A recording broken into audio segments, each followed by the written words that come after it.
Today we're still on lesson 10, practical examples of church activities. And we talked several weeks about evangelism. And we really need to be an evangelistic people. We don't do that as well as we should. And we need to because there's so many precious souls out there that need the gospel diligently. I just am perplexed with our world and the way things are going. And I know one thing is Jesus Christ can help us through. This morning we are in letter C, talking about care for the needy. And we're going to look at some passages to determine the plan for collective action by the church, as well as individual action by Christians. And one of the things that we need to realize is that there are people who are needy. Now, that word needy is defined in with various definitions, I guess we could call it that. And sometimes people think they're needy whenever they're not as needy as they think they are. And people are needy that we don't even realize that need help. And that is a true reality. In Matthew, the 25th chapter, and I'd encourage you to turn there, going down to verse 37. Matthew chapter 25, going down to verse 37, Jesus gives us a command to help those who are struggling, as he is noting in this, concerning those that may needed to have helped him. But I think in this passage, it's more a, what if I'd have needed help and you didn't do it for me, but you didn't do it for these others either? Kind of a deal here. You could go back through and read this. In Matthew 25, verse 37, it says, "Then the righteous will answer him, Lord, when did we see you hungry and feed you, or thirsty and give you something to drink? And when did you see a stranger and invite you in, or naked and clothe you? When did we see you sick or in prison and come to you?" The king will answer and say to them, "Truly I say to you, to the extent that you did it to one of these brothers of mine, even the least of them, you did to me." In essence, he's bringing to light here that there are folks out there that are in need, and that we need to be cognizant of people's needs. You know, a lot of times people are struggling. They need things that are important. And we live in a society, especially with our older generation, who won't ask. They'll do without before they ask for anybody's help. And that's just kind of the way that we were raised. We were raised self-sufficient. But we need to have an eye out for those that are truly in need and be able to assist them. You know, I appreciate the work that we do with the disaster relief stuff, because people are no greater in need than whenever they've had a disaster in their lives. And we as Christians should be the first ones there. Now, that's John Werhan's opinion and my thinking.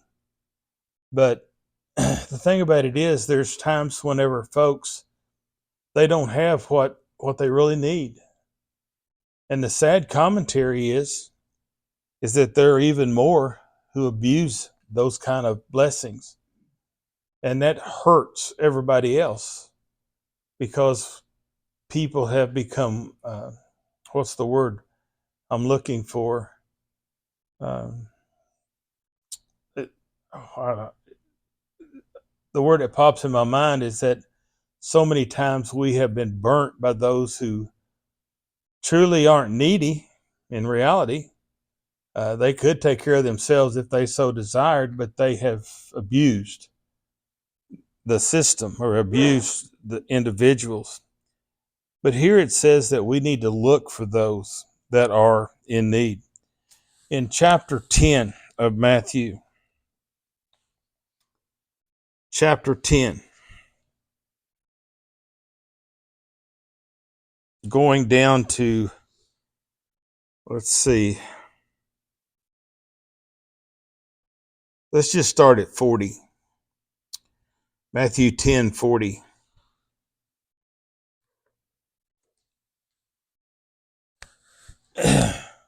Matthew 10:40. It says, "He who receives you receives me, and he who receives me receives him who sent me. He who receives a prophet in the name of of a prophet shall receive a prophet's reward, and he who receives a righteous man in the name of a righteous man shall receive a righteous man's reward. And whoever in the name of the disciples give to one of these little ones even a cup of cold water to drink, truly I say to you, he shall not lose his reward." So we need to take care of those that are in need. You know, a lot of times little ones are in need. And I've told this story before. Uh, there was a little girl that was probably third, fourth grade, something like that. And, you know, a lot of schools, they will pack a backpack and send it home for the weekend for little children to have food. And, you know, to me, that seems crazy. I mean, uh, but in our world today, it's not, because little kids, they eat at school during the week, but on the weekends, they don't have anything to eat. I don't want to get in depth on the reasoning behind that, but the reasoning is sad. But anyway, this little girl kept bringing her backpack back on Monday, and it was just filthy. And finally, they asked her, why do you get your backpack so filthy over the weekend? Because they would clean it and send it back. And she says, well, when I get home from school, I hide it under the house. And me and my little brother go out, and that's what we have on the weekends. She had to hide her food under the house. And they asked her, well, why do you hide it under the house? Because if I took it in the house, the adults would eat it. And those things are happening. And those folks are needy. Now, there's a whole lot more to that than just the heart-wrenching thing that the little girl has to hide food for her and her brother. There's a problem that needs to be addressed in that situation. But as Christians, we need to see that. We need to see whenever people are struggling. And it's kind of like the old adage. If you give a man a fish, you can feed him for a day. If you teach him how to fish, he can take care of himself for a long time. I heard little pitter patters. Did I hear pitter patters? Yeah, I thought I heard a pitter patter. I don't know. Let's look at Luke 14.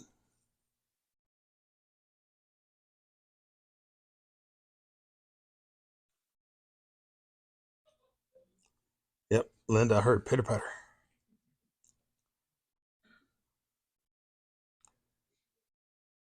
Luke chapter 14. Let's go to verse 12. Luke chapter 14, verse 12.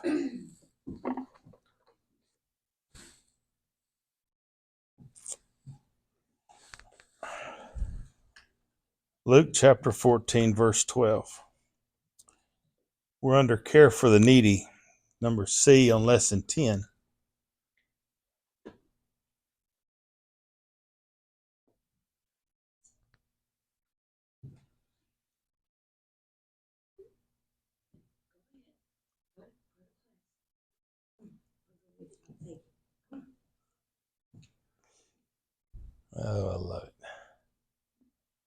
That guy's ready for wintertime right there.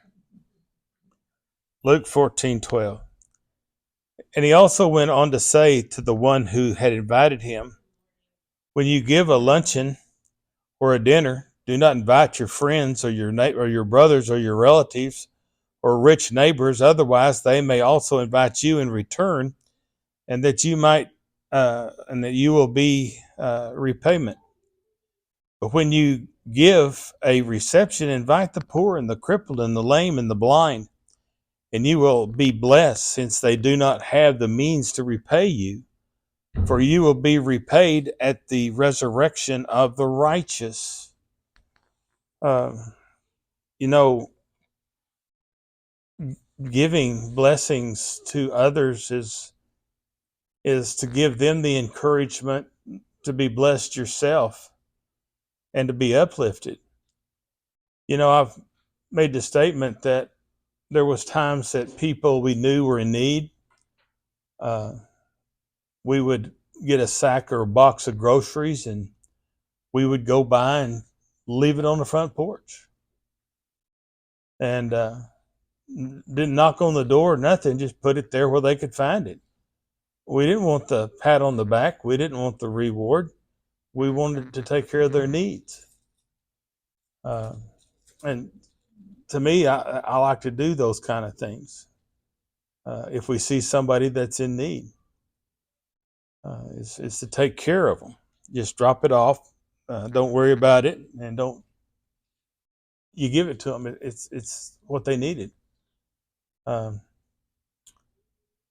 I think in some instances people aren't as um, rejective. Is that a good word? Of the blessings that you share with them, if you just drop it off. So when we have a reception, when we have something, make sure that you give and not expect to be repaid. Because if you give a blessing like that, there is no repayment. So that's okay. In 2 and 3, it says other New Testament commands, facts, and precedent setting examples. Galatians 2:10. Galatians 2:10.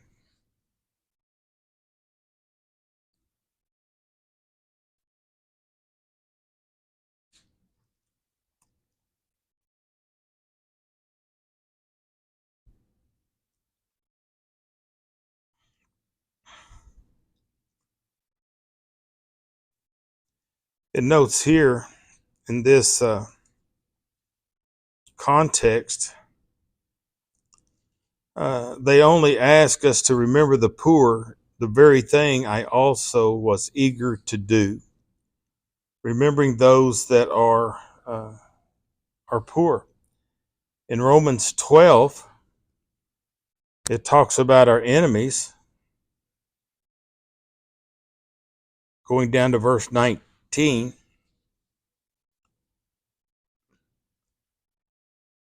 Romans 12:19 says, never take your own revenge, beloved, but leave room for the wrath of God. For it is written, vengeance is mine, I will repay, says the Lord. But if your enemy is hungry, feed him. If he is thirsty, give him a drink. For in so doing, you will heap burning coals on his head. Do not be overcome by evil, but overcome evil with good. And it doesn't matter whether uh, I like you or you like me. If you're hungry, you're hungry. And maybe that would soften the heart of the individuals who are involved in such things. In 1 Timothy, well, let's back up. Let's look in 1 Timothy 5. I'm going to skip a couple here. Y'all can go back and look at that. 1 Timothy 5 talks about the widows. In verse 3, 1 Timothy chapter 5, it says, honor the widows who are widows indeed. That's a key, widows indeed. But if any widow has children or grandchildren, they must first learn to practice piety in regard to their own family, and to make some return to their parents, for this is acceptable in the sight of God. You know, we take care of our parents. Now, most of us here uh, have done that. Some of you guys are still doing it, taking care of parents. And I think about uh, parents as they get older, and they need help, and they need their children to help them, or their grandchildren to help them. And we live in a time that uh, many times children or grandchildren don't have, I don't know, they say, I don't have time to come do this, that, or something else. I think it boils down to they just don't want to. And as y'all know, I've dealt with stuff with the hospice, and I've seen family dynamics in those types of settings where people just they don't take care of their elderly. Does that make sense? I've seen that so much, and I've know that of situations where some elderly that they're reaping the consequences of what they've sown, that their family don't want to help them, and that's true. It's sad but true. And I've also seen that the idea of just if mom or dad gets old, we just cast them aside and don't worry about them anymore.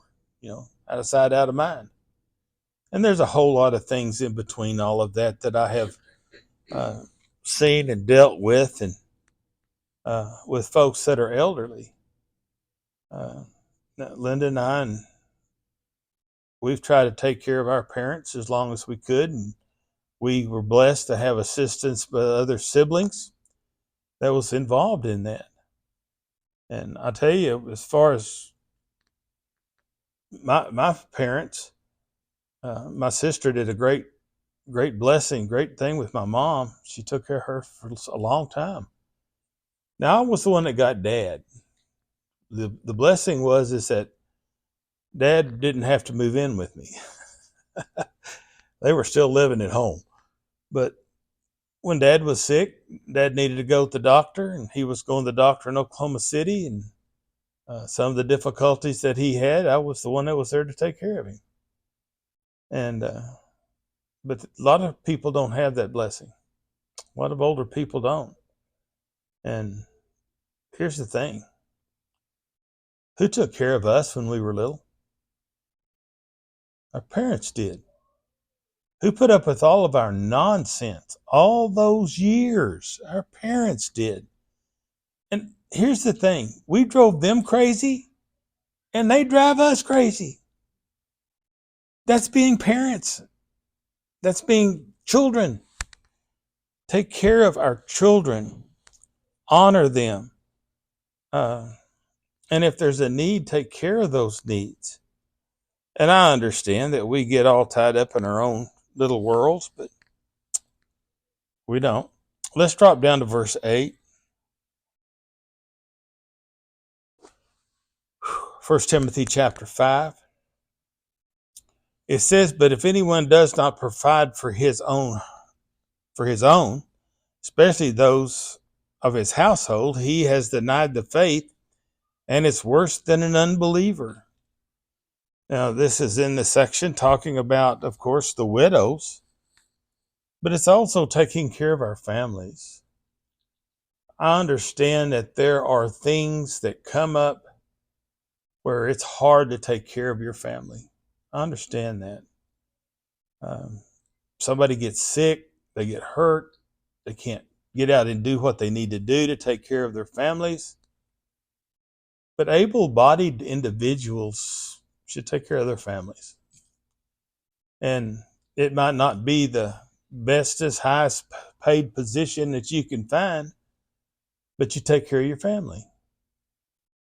I remember back in the 80s, we was making Oh, we've been kind of barely getting by. We'd make anywhere from $100 to $120 an hour. We barely making it. And then guess what? The spigot got turned off. We went from making that to making nothing. No work, zero work. Well, what did you do? Well, back at that time, uh, we made it through because I did everything I could find to do. If somebody had a job that was half a day, I went and done it. And if you ever let people know that you do handyman work, you're in trouble. Because I told, it got out that, John can do handyman work. So John stayed busy until, even after I went to work for the county, I stayed busy. We didn't do it out at my house. A lot of other people were going hungry because the oil field had shut down. But we found work. We found something that we could do to make enough to go buy groceries. And Linda and I have always been the kind of people that we always had a garden and canned and had some chickens or rabbits. Or back then it was chickens and rabbits. And we always had something to eat. Didn't maybe not have the prettiest vehicle or the bestest house in town or all of that, but we always had something to eat. We always stayed warm. We heated with wood back then. Had some gas in the house for heat, but mostly we heated with wood. We'd go out and cut a load of wood and bring it in, and it was tough going, but we did it. But just sitting around wanting somebody else to come take care of you don't work. You need to get out and work. And these individuals need to provide for their families, not expect someone else to do it. It talks more about, starting in verse 9 and following, kind of about these widows. It says a widow is to be put on the list only if she is not less than 60 years old. If she is not less than 60 years old, having been the wife of one man, having a reputation for good works, and if she has brought up children, if she has shown hospitality to strangers, if she has washed the saints' feet, if she has assisted those who in distress, and if she has devoted herself to every good work. So not less than 60 years old. And I'll tell you what, 60 years old is pretty young. It's all in perspective. But the thing about it is that she did what she was supposed to do through life, and she was a servant, and that's what I see in this. And if they don't have anybody, they need assistance. Now, at the time period that Paul was writing this, if a lady became a widow and had no children, she was literally on the street to starve to death. That was the reality. And a lot of times Christians would help these individuals. And we need to do the same if that is a need. But they also need to make this list, reputation of good works, taking care of her children, hospitable, in other words, a servant. It notes here, it says, care given by the local churches for the needy, Acts 2:44. Now, we need to remember when we go to Acts 2 that a lot of these people had come to Jerusalem for Passover. And because of everything that happened with Jesus and his resurrection and them hearing the gospel, they stayed around a little longer than they probably would have to learn more about Jesus.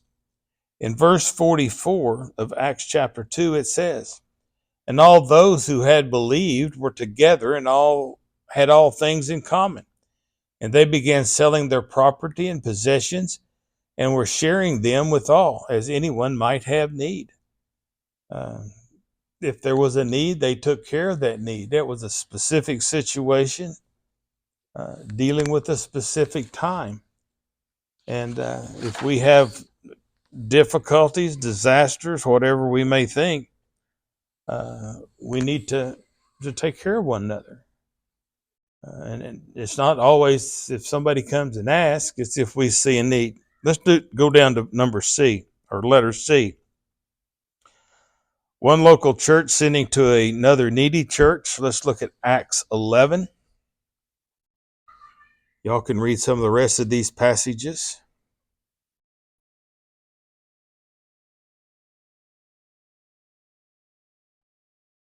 And go down to verse 27. Acts 11:27.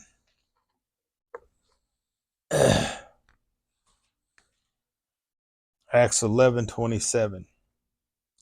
It says, now at this time some prophets came down from Jerusalem to Antioch. One of them, named Agabus, stood up and began to indicate by the Spirit that there would certainly be a great famine all over the world, and this took place in the reign of Claudius. And in the proportion that any of the disciples had means, each of them determined to send a contribution for the relief of the brethren living in Judea. So here's groups of Christians sending assistance to other groups of Christians. And that gets us back to the idea of what we're involved with uh, the group that goes out whenever they have these terrible hurricanes and tornadoes and fires and all of that kind of stuff. So helping others whenever they are in desperate need. And even if folks are hungry, we as a congregation can help those individuals. Again,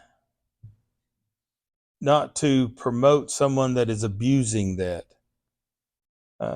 Not too many years ago, there was a group come through this area, and they made everybody that would give them stuff, they would come along and they would say, well, we're in need, we don't have anything. And they had been put up in a house in a community locally, and people were giving them food.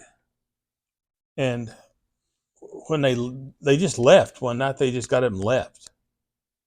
And they went over to that house, and the sewer system was stopped up. And people, they couldn't figure out why, so that when they opened the sewer system, it was full of canned goods.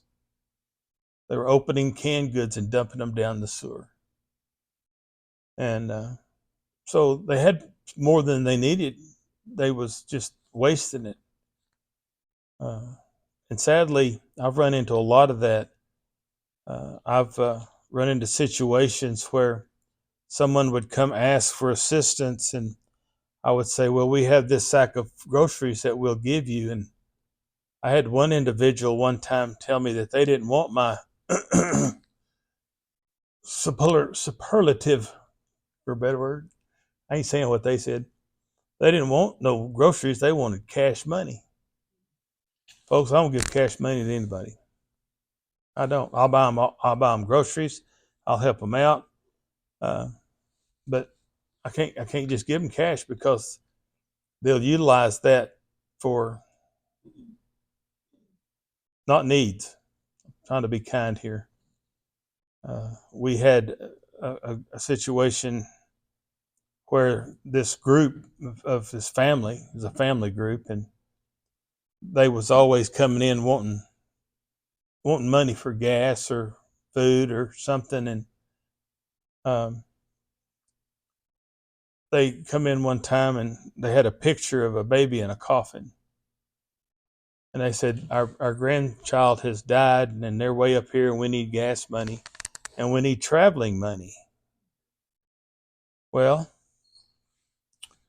that time we gave them some gas, and it wasn't 2 months later, a sibling from this family came in with the same picture, the same little baby in a coffin, saying, "Our grandchild's dead. We want traveling money and gas," abusing the system.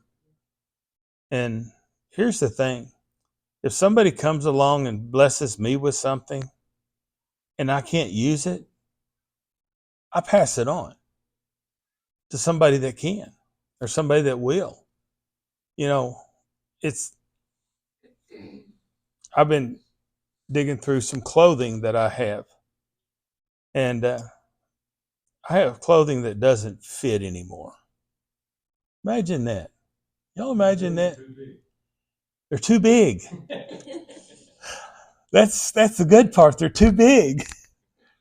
And I'm not going to throw that stuff away, and I'm not going to take it to some institution. I'm going to take it to somebody that might be able to use it. Uh, I don't throw stuff away like that. I pass it on, pass it down. That's the blessing, though, Butch, is if I put them on, I'd have to have two pairs of suspenders to keep them up. So that's the good thing. Anyway, the key factor in this is that when we see people in need, and I would encourage us to look after some elderly folks, because we kind of focus on young people that are in need, which is okay and good, and children need food. But folks, there's a lot of elderly people that can't pay for their medicine. They can't pay for their food. They can't pay for heat. They're in a bind. And with the economic situation that we are in currently, these older folks that are just on Social Security, they're in bad shape. So let's keep our eyes on those that are truly in need, and if we can assist, do so however we may. And we can do that on an individual congregational basis type deal. So we'll talk a little bit more about these things according to the authority of God's word as we continue our class, Lord willing, next Lord's Day morning.